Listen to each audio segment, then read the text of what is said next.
Hello everyone, welcome to Puducherry aspirant YouTube channel. So இந்த வீடியோவில் நம்ம பார்க்க போகிற கேள்வி என்னன்னா, ஒரு ரீசனிங் பேஸ் பண்ண கேள்வி, பர்டிகுலராக blood relation. So question read பண்ணுவோம். டைரெக்டாக இதுக்கான பேசிக்கான ஐடியாஸ் எதுவும் கொடுக்காம இதன் மூலியமாகவே நம்ம என்ன புரிஞ்சுக்க முடியும், எப்படி டீகோட் பண்ணணும், எப்படி எங்கேருந்து ஸ்டார்ட் பண்ணணுன்றதை பற்றி பார்க்கலாம். பாயிண்டிங் டு எ பர்சன், இது வந்து Poynting to a person based question. இதுதான் எக்ஸாக்டாக இதுதான் இதோட ஃபார்மெட். ஓகே, பிளட் ரிலேஷனில் பொதுவாக ரெண்டு ஃபார்மேட் தான் இருக்குது. ஒன்று பாயிண்டிங் டு எ பர்சன், ஒரு பர்சனை பார்த்து ஒரு ஃபோட்டோகிராஃப் பார்த்து சொல்கிறது, ஃபோட்டோகிராஃப் பேஸ்டு கொஷின் சொல்லலாம். ரெண்டாவது மாடல் என்ன அப்படின்னா, A is the father of B and B is the son of C. இது போல் ஏபின்னு டேரக்டர் ரிலேஷன் கொடுத்து கொஷினை கம்ப்ளீட் பண்ணுவாங்க. அது ஒரு மாடல். ஸோ இந்த பர்டிகுலர் மாடல் எப்படி இருக்குன்றதை பார்ப்போம். Poynting to a person, Raju set. பாருங்க, இவர் தான் சொல்றாரு, ஒரு பர்சனை காமிச்சு ராஜு அப்படின்றதா ராஜுன்றத சொல்றாரு. ஓகே, ஸோ இங்கே ரெண்டு பேரை பற்றி தான் பேசியிருக்காங்க. ராஜு அப்படின்றவர் ஒரு பர்சனை காமிச்சு அவரை பற்றின விஷயங்களை சொல்கிறாரு. ஓகேவா? என்ன சொல்கிறாரு? தட் பர்சன் இஸ், அவர் யாருன்னா, is the only brother of, only brother of, ரொம்ப ரொம்ப முக்கியமான வார்த்தை தான் ஆஃப், அவரினுடைய, ஒன்லி பிரதர் ஆஃப் யாருக்கு? மை. இந்த வார்த்தையும் ரொம்ப ரொம்ப முக்கியமாக இருக்கும் இந்த இடத்துல. ஏன்னா இந்த மை அப்படின்றது யாரை குறிக்குது அப்படின்னு பார்த்தீங்கன்னா, இந்த ஸ்டேட்மெண்ட்டை யார் சொல்கிறா, அதான் மை. ஸோ ராஜு தான் சொல்கிறாரு. ஓகேவா? நல்லா புரிஞ்சுக்கோங்க, ராஜு அப்படின்ற பர்சன் தான் சொல்கிறாரு.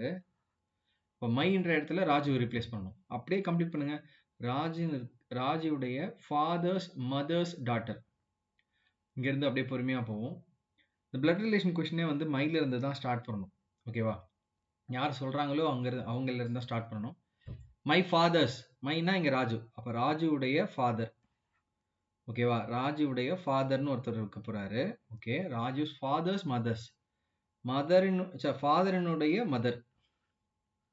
ஓகேவா? அவங்களுடைய டாட்டர். அப்ப மதரோட டாட்டர் அப்படின்னா இவர் கூட பிறந்தவங்களா தான் இருக்க முடியும். ஓகேவா? ஸோ ஓகேவா, டாட்டர். சரி, டாட்டர் மை. இப்போ மறுபடியும் கம்ப்ளீட் பண்ணுங்க. மைனா வந்து ராஜுவை சொல்றாங்க. ராஜுஸ் ஃபாதர்ஸ் மதர்ஸ் டாட்டர், அவங்களினுடைய ஒன்லி பிரதர் தான் ஹி. அப்படியே ரிவர்ஸ்ல தான் பார்க்கணும். இது நல்லா புரிஞ்சுக்கோங்க. இது முழுக்க இந்த பர்டிகுலர் ஸ்டேட்மெண்ட்டுக்கு முழுக்க உண்டான இடத்த ரீச் பண்ணிட்டோம். எது? ராஜனுடைய ஃபாதரினுடைய மதரினுடைய டாட்டரோட ஒன்லி பிரதர். அது யாருன்னா ராஜுவோட ஃபாதரை தான் சுத்தி வளைச்சு சொல்றாங்க. இவரு தான் அந்த பர்சன், இவர் தான் அந்த பர்சன். ஓகேவா?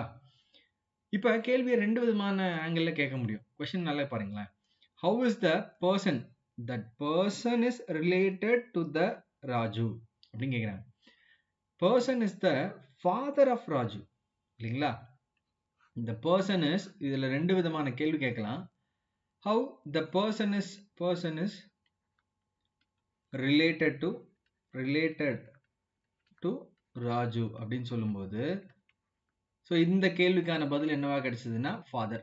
Person is the father, person is the father of Raju. ஓகேவா? இப்படி ஒரு கேள்வி வரலாம். அல்லது இன்னொரு கேள்வி, how Raju is related to that person அப்படின்னு வரலாம். ரிவர்ஸ்லயும் வரலாம். இப்படி வந்தா அதோடைய அர்த்தமே மாறுதுல்ல. ராஜுன்றது அந்த பர்சன் கூட ரிலேட் பண்ணீங்கன்னா, ராஜு இஸ் த சன், ராஜுன்றதை மேலா கன்சிடர் பண்ணிக்கிட்டோம் அப்படின்னா, Raju is the son of that person, to that person. ஓகேவா?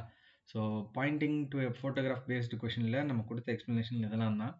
ஸோ எப்படி டீகோட் பண்ணணுன்ற ஒரு சின்ன ஐடியாவை தான் கொடுத்துருக்கோம். இது முழுமையாக ஒரு பிளட் ரிலேஷனை பேஸ் பண்ண எல்லா கேள்வியும் சால்வ் பண்ண வைக்க முடியுமானா கண்டிப்பாக இல்லை. பட் எக்ஸாமில் கேட்ட கேள்வி எல்லாத்தையும் ஒர்க் அவுட் பண்ணி காமிக்க போகிறேன். ஓகேவா? ஸோ கண்டிப்பாக ஒரு நல்ல எக்ஸ்பீரியன்ஸ் கிடைக்கும்.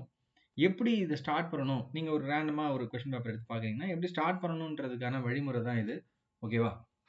ஒன்லி பிரதர்னா எப்படி? ஓகே, இதுதான் understanding. So my father's mother's டாட்டர்னா இந்த மாதிரி தான் மூவ் பண்ணணும். ஓகேவா? இதை தொடர்ந்து ரிவைஸ் பண்ணி பாருங்கள் வீடியோஸை. கண்டிப்பாக ஒரு நல்ல கிளாரிட்டி கிடைக்கும். ஓகேவா? தேங்க்யூ.